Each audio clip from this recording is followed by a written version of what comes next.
it's been 30 years of meeting some incredible people and seeing some incredible successes and having the privilege to work with these women and children over the years.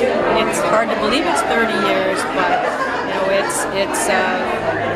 and even as you can see by the timeline, there's been a lot of achievements, there's been a lot of good things happen over those 30 years, and we're really, really proud of the shelter. It's such a hard thing to celebrate, being in that moment.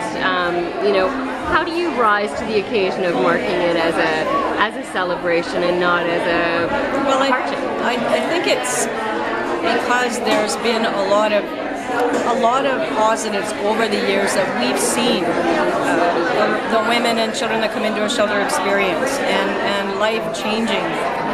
So I think we see it in that light. It is unfortunate that a shelter is even needed, and we certainly feel that way as well.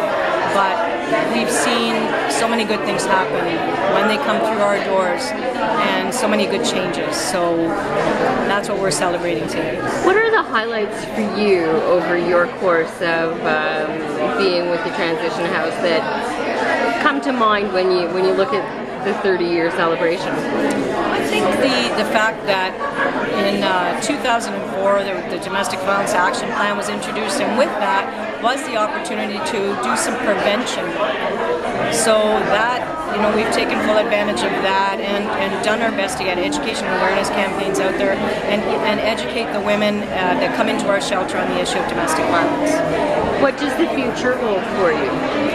Well, it's kind of hard to say. I would think continuing to grow, and we actually have grown quite a bit over the years. We have a second stage housing facility, very small, but it's a start. And so continuing to grow and learn and provide great service to the women and children we serve. It is cramped at times at the Transition House, and you mentioned the second step transition, but do you look at perhaps the next big capital gain would be a larger house or a secondary house? I would think a larger family second stage facility is what we would hope to see.